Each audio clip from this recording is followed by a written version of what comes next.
আমার দাদাকে এই ছেলেটা অনেক কিছুই খাচ্ছে, কিন্তু সে হাইট বাড়ছে না। সে আজ 15 বছর যাবৎ এ রোগে ভুগছে। সে লজ্জায় হেসে দেখেন কোটি কোটি হয়ে গেছে। তা কোনো ব্যাপার না, ওষুধ চলছে, ট্রিটমেন্ট চলছে, দেখা যাক কি হয়।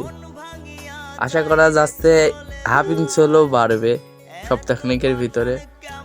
আপনি এই অসুখ কবে থেকে ভাই? 1 বছর থেকে। 1 বছর থেকে তো মনে হচ্ছে, কিন্তু আজ 15 বছর আপনার বয়স।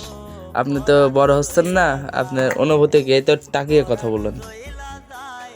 আপনার অনুভূতি কি? অনুভূতি কিছু না। বড় হচ্ছেন না কি কারণে? আপনি কি খাওয়া দাওয়া করেন না ঠিক মতন? ঠিক মতন খাওয়া দাওয়া করি। তাহলে ভিটামিনের অভাব। হ্যাঁ,